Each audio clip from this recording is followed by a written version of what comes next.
السلام علیکم ورحمۃ اللہ وبرکاتہ۔ ویب سیریز آفٹر کربلا کی آج 3rd ایپیسوڈ ہے۔ ویورز، کل ہم نے امام علی مقام امام حسین رضی اللہ تعالیٰ عنہ کے سر مبارک کی چند کرامات سنی تھیں جو یزید تک پہنچنے کے دوران سفر، جو راستے کا سفر تھا، اس میں ظاہر ہوئی تھی۔ آج ہم سنیں گے کہ جب مدینے والوں کے پاس آپ رضی اللہ تعالیٰ عنہ کی شہادت کی خبر پہنچی تو مدینے والوں پر کیا گزری تھی۔ ناظرین، یہ اس ٹائم کی بات ہے جب ابن زیاد نے امام علی مقام کو شہید کر دیا اور ان کا سر مبارک اس کے پاس آ چکا تو اس نے عبد الملک سلمی نام شخص کو بلا کر آرڈر دیا کہ خود مدینے جا اور عمر بن سعید کو قتل حسین کی خبر سنا۔ عمر بن سعید اس ٹائم پر یزید کی جانب سے حجاز کا گورنر تھا۔ عبد الملک نے اس آرڈر کو ٹالنا چاہا لیکن ابن زیاد کے سامنے اس کی کہاں چل سکتی تھی۔ اس نے اسے جھڑک دیا اور کہا کہ ابھی جا اور مدینے تک خود یہ نیوز پہنچا اور اس بات کو میک شور کرنا کہ تجھ سے پہلے یہ نیوز وہاں نہ پہنچنا پائے۔ پھر ابن زیاد نے کچھ دینار بھی اسے دیے اور تاکید کی کہ اس معاملے میں وہ بالکل بھی لیزینس نہیں دکھائے۔ اس نے یہاں تک کہا کہ اگر راستے میں تیری اونٹنی تھک جائے تو دوسری پرچیز کر لینا۔ عبد الملک ان انسٹرکشنز کے ساتھ روانہ ہوا اور مدینے جا پہنچا۔ مدینے میں پہنچا تو قریش میں سے ایک شخص اس کو ملا۔ اس شخص نے عبد الملک سے پوچھا کہ کیا خبر لائے ہو؟ اس نے جواب دیا کہ خبر گورنر سے کہنے کی ہے۔ یہ جملہ سنتے ہی اسے سچویشن کا اندازہ ہو گیا اور اس نے خود سے ہی کہہ دیا کہ امام حسین شہید کر دیے گئے، انا للہ و انا الیہ راجعون۔ عبد الملک اب عمر بن سعید کے پاس آیا۔ عمر بن سعید نے دیکھتے ہی ان سے پوچھا کہ وہاں کی کیا خبر لائے ہو؟ What about the news of Imam Hussain? اس نے کہا آپ کے خوش ہونے کی خبر ہے، حسین کو قتل کر دیا گیا ہے۔ پھر عمر بن سعید نے اس سے کہا کہ اس نیوز کو لوگوں میں اناؤنس کر دو۔ عبد الملک نے لوگوں میں ندا دی، یعنی آواز دی کہ امام حسین شہید کر دیے گئے۔ یہ خبر لوگوں پر قیامت بن کر ٹوٹی۔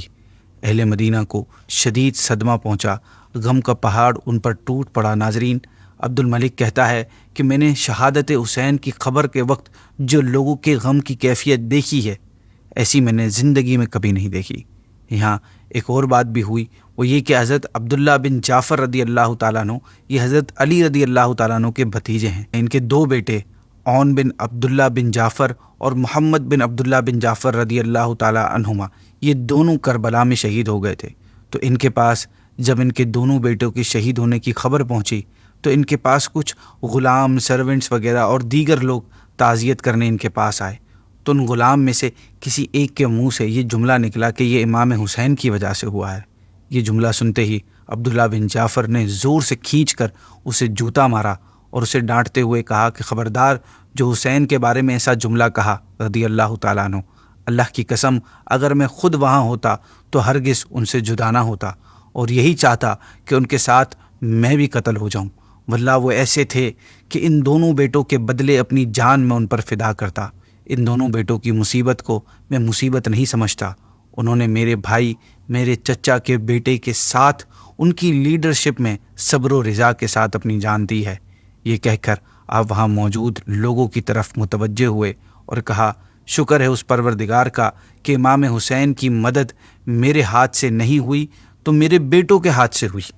ناظرین، اہل بیت کے دیگر افراد اور امام زین العابدین کے پہنچنے سے پہلے ہی یہ خبر مدینے پہنچ چکی تھی۔ اب ان افراد نے مدینے پہنچنا تھا۔ ان کی مدینے آنے کا واقعہ بتانے سے پہلے یزید کی منافقت کے بارے میں بتاتا ہوں کہ یہ کتنا چالاک اور 2 نمبر آدمی تھا۔ جب امام کربلا کی شہادت ہوئی تو یزید نے اپنے آپ کو قتل حسین سے بری الذمہ ظاہر کرنے کی کوشش کرتے ہوئے حضرت امام زین العابدین رضی اللہ تعالیٰ عنہ کو تنہائی میں بلا کر کہا خدا ابن زیاد پر لعنت کرے، واللہ اگر ڈائریکٹ آپ کے والد اور میرا سامنا ہو جاتا تو کچھ وہ فرماتے، جو کچھ وہ فرماتے میں ایکسیپٹ کر لیتا اور ان کو قتل ہرگز ہونا گوارا نہ کرتا، لیکن خدا کو جو منظور تھا وہ ہوا۔ اب آپ مدینے تشریف لے جائیے اور مجھ کو وہاں سے خط لکھتے رہیے گا اور جو بھی ضرورت ہو اسے مجھے انفارم کرتے رہیے گا۔ حالانکہ یہ جو سارا معاملہ ہوا تھا وہ سب اس کے کہنے پر ہوا تھا۔ معاذ اللہ، اس نے سر امام حسین رضی اللہ تعالیٰ عنہ کی جو بے حرمتی کی تھی اور جشن منایا تھا، اور اب حضرت زین العابدین رضی اللہ تعالیٰ عنہ کو وضاحتیں پیش کر رہا تھا۔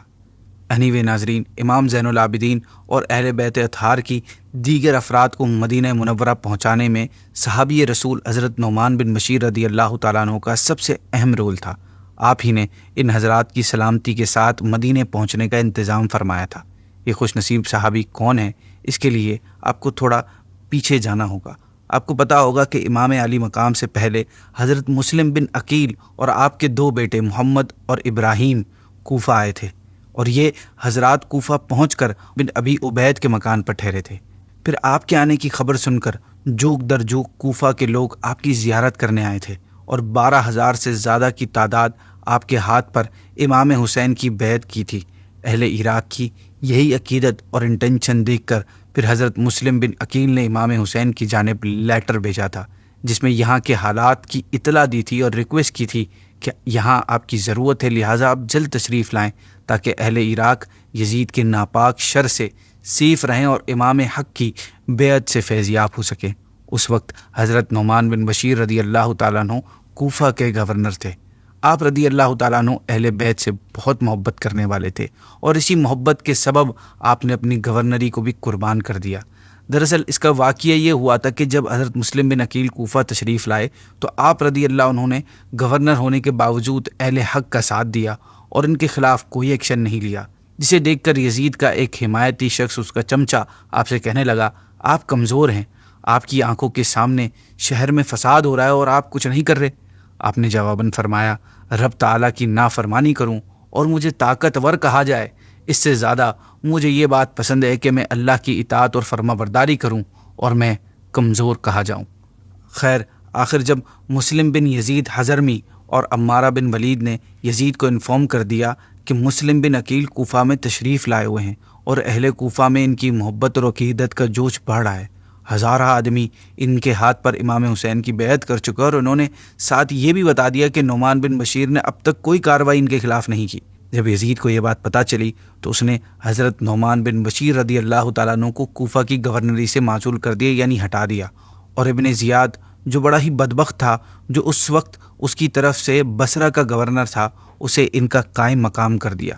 تو یہ تھے حضرت نعمان بن بشیر رضی اللہ تعالیٰ عنہ۔ خیر، آپ رضی اللہ عنہ نے اپنی رسپانسبلٹی کو بڑے بہترین انداز سے سر انجام دیا۔ وہ رات بھر قافلے کے ساتھ اس طرح رہتا تھا کہ سارا قافلہ اس کی نگاہ کے سامنے رہے اور آگے آگے چلے۔ جب یہ لوگ اپنی سواری سے اترتے تو وہ ادب و احترام میں سائیڈ میں ہو جاتا تھا، خود بھی اور اس کے ساتھ والے بھی ہر ڈائریکشن میں قافلے کے ارد گرد پھیل جاتے تھے، جو طریقہ ہوتا ہے کامنلی گارڈز کا۔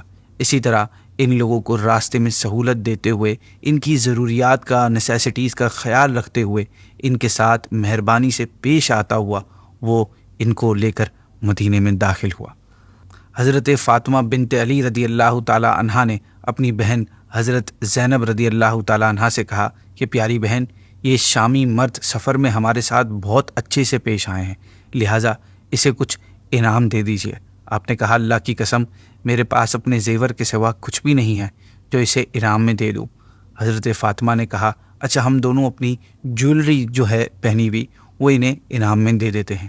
الغرض دونوں نے اپنے کنگن اتار کر اس شامی سپاہیوں کے ساتھ پاس بھجوا دیے، اس پیغام کے ساتھ کہ راستے میں جس خوبی کے ساتھ تم ہمارے ساتھ پیش آئے ہو، یہ اس کا بدلہ ہے۔ اس نے کہا کہ میں آپ لوگوں کی جو خدمت کی ہے، اگر یہ میں نے دنیا کی لالچ میں کی ہوتی تو آپ کے اس زیور سے بلکہ اس سے بھی کم میں خوش ہو جاتا، لیکن اللہ کی قسم میں نے یہ خدمت اللہ پاک کی خوشنودی حاصل کرنے اور رسول اللہ صلی اللہ علیہ وسلم سے آپ کی جو قربت ہے اس کے خیال میں کی ہے، اور اس نے زیور لینے سے انکار کر دیا۔ ناظرین، قافلہ اب مدینے پہنچ چکا تھا۔ مدینہ منورہ کے لوگوں کو واقع کربلا کی خبر پہلے ہی پہنچ چکی تھی۔ جب یہ لٹا ہوا قافلہ شہر میں داخل ہوا تو مدینے میں ایک کوہرام مچ گیا۔ غم کی شدت میں اہل مدینہ گھروں سے روتے ہوئے نکل پڑے۔ قافلہ سیدھا نبی پاک صلی اللہ علیہ وسلم کے روضہ اقدس پر حاضر ہوا۔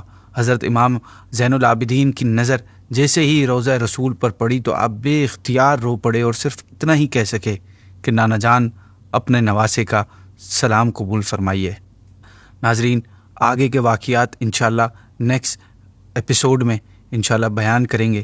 اب ایک اہل بیت کی فضیلت سنتے ہیں۔ چنانچہ حضرت ابو ہریرہ رضی اللہ تعالیٰ عنہ حضور صلی اللہ علیہ وسلم سے روایت کرتے ہیں کہ آپ نے فرمایا کہ جسے یہ خوشی حاصل کرنی ہو کہ اس کا نامہ اعمال کا پورا پورا بدلہ دیا جائے، تو وہ جب ہم اہل بیت پر درود بھیجے تو اسے چاہیے کہ یوں کہے: اللہم صلی علی محمد وازواجہ امہات المؤمنین وذریتہ واہل بیتہ کما صلیت علی ابراہیم انک حمید مجید۔ اے اللہ، تو درود بھیج حضرت محمد صلی اللہ علیہ وسلم اور آپ کی ازواج مطہرات امہات المؤمنین پر، اور آپ صلی اللہ علیہ وسلم کی ذریت، اولاد اور اہل بیت پر، جیسا کہ تو نے درود بھیجا آل ابراہیم علیہ الصلاۃ والسلام پر۔